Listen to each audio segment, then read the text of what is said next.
Good afternoon. I pray that your Wednesday was filled with spaces and places of joy, of peace, of happiness, that you were able to have an opportunity to exhale, to relax, to just feel good. Um, I posted something today about happiness. And as I was reading it, I want to start by talking about a line from a song that was popular when I was young, and it was by the main ingredient. And the name of the song is Happiness is Just Round the Bend. And, you know, that's true in a sense, that happiness is always just waiting for you. But I want to encourage you, I want to challenge you to think about, can you have happiness right now? Does it have to always be just around the bend? I'm going to read you what I posted because it's interesting. It says, Happiness turned to me and said, It is time. It is time to forgive yourself for all the things you did not become. It's time to exonerate yourself for all the people you couldn't save, for all the fragile hearts you fumble with in the dark of your confusion. It's time, child, to accept that you don't have to be who you were a year ago. You don't have to want the same things or do the same things. Above all else, it's time to believe with reckless abandon that you are worthy of me, for I've been waiting for years. And this is a message from happiness. Happiness has been, for some of you, has been waiting for years for you to come on around that bend and embrace it. But how can you do that? You may say, you don't know my situation. You don't know what I've been going through, what I'm currently going through. The first thing I would ask you to do is I want you to think about the last time you were really happy. The last time something happened in your life, something you saw, something you experienced, something you ate, something you felt, something that created a space of happiness for you. Now, some people will be able to readily answer that question, but for some people, they'd have to think, and they'd have to think, and they'd have to think.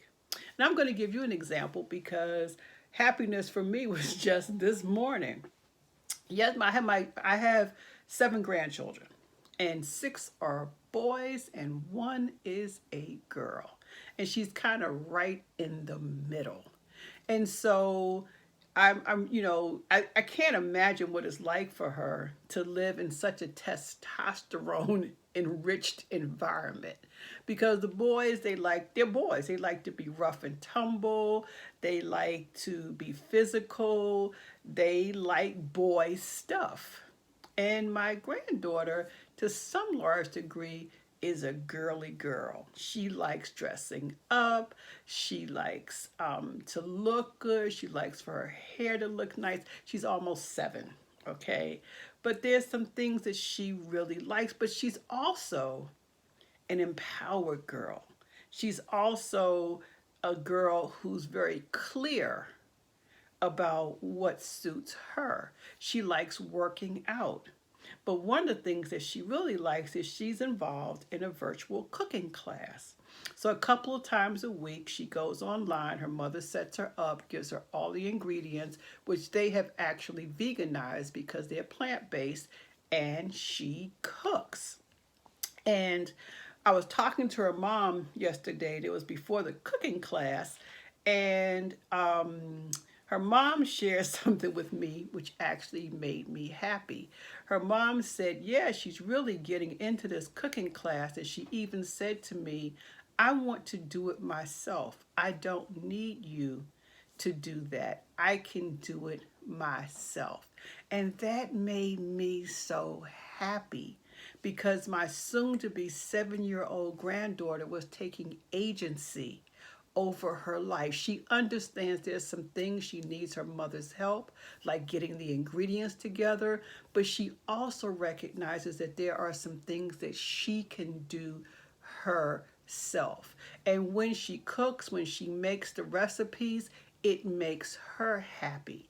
And when she makes those things, her brothers get to eat the results of what she made, and it makes them happy. So you notice how when one happiness starts, it kind of filters through and it rolls down, you know. So I would encourage, and it made me happy. I haven't seen my granddaughter in I don't know how long, since COVID.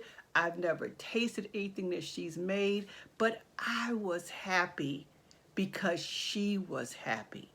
I wasn't just sitting and waiting and saying, oh, when I finally get to taste her stuff, I'll be happy. Or when I finally get to see her, I'll be happy. No, I was happy even remotely because it made me feel good to know that she feels good.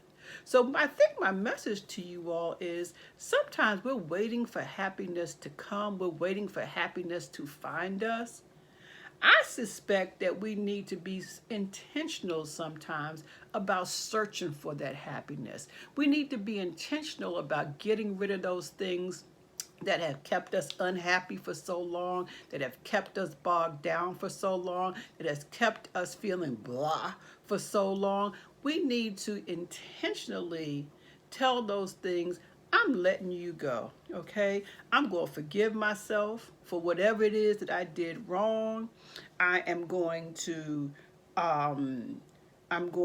admit that I have made some mistakes. I'm going to admit that, I have not always dotted every I, have not always crossed every T, but who has, because none of us are perfect.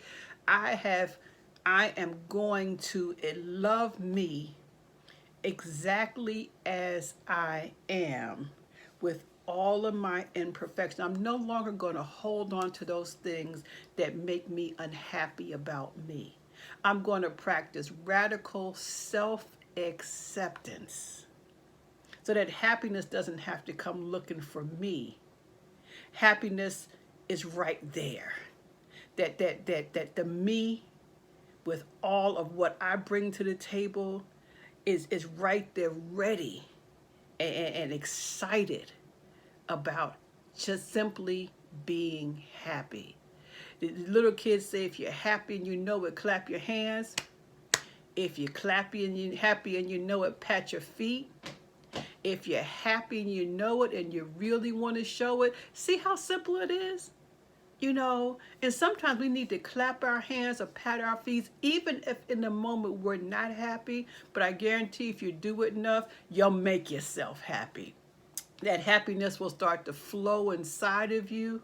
That depression will start to move out the way a little bit. That uneasiness, that anxiety, all those bad feelings will kind of move away, even if it's just for some spaces and places in time. So I invite you to choose to be happy today. I invite you to choose to embrace happiness in whatever form it may come. Love you all, and I will talk with you later. Bye-bye.